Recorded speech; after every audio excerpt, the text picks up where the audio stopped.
बिस्मिल्लाहिर्रहमानिर्रहीम। Welcome back to our YouTube channel. प्यारे दोस्तों, हमारे चैनल फन विद मुज़द्दलिफ़ा में आप सबको खुशामदीद। आइए दोस्तों, आज एक नई कहानी की शुरुआत करते हैं। वीडियो को पूरा देखिएगा, स्किप ना कीजिएगा। आम और गुलाब। एक बाग था, उसमें एक बड़ा सा आम का पेड़ था। आम के पेड़ पर बहुत सी चिड़ियों के घोंसले थे। पेड़ के तने पर कीड़े और गिरगिट चलते फिरते रहते थे। आम के पेड़ पर बहुत सारे तोते और कौवे आम खाने आते थे। बाग के कोने में एक छोटा सा पौधा था। पौधा आम के पेड़ को देखता और उदास हो जाता। वो सोचता, सबको आम का पेड़ अच्छा लगता है, चिड़ियों को भी, तोतों को भी और कौवों को भी, मगर मेरे पास कोई नहीं आता। एक दिन आम के पेड़ पर बहुत सारी चिड़ियाँ बोल रही थी।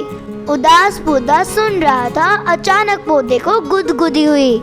2 दिन पौधे को गुदगुदी होती रही और फिर पत्तों में से नन्ही मुन्नी सी कली फूट पड़ी। पौधा बहुत हैरान हुआ। वो कली को देखने लगा। कली बढ़ने लगी। एक रात जब प्यारे प्यारे शबनम के कतरे पड़ रहे थे, कली खिल उठी। अरे ये क्या! कली तो एक बड़ा सा फूल बन गई थी, लाल रंग का बहुत खूबसूरत फूल। पौधा बहुत हैरान हुआ। जब सुबह हुई तो चिड़िया जागी तो वो फूल को देखने आई। अरे ये तो गुलाब का फूल है, बुलबुल बोली। गुलाब का फूल तो फूलों का बादशाह होता है। चिड़ियों ने पौधे को बताया। पौधा बहुत खुश हुआ।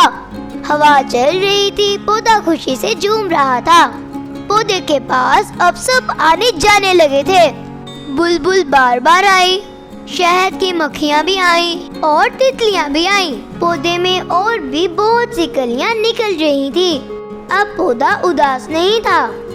आम के पेड़ में आम है तो क्या हुआ, मेरे पास इतने खूबसूरत खूबसूरत गुलाब हैं। पौधे ने सोचा, मैं गुलाब का पौधा हूँ और सभी फूलों का बादशाह हूँ।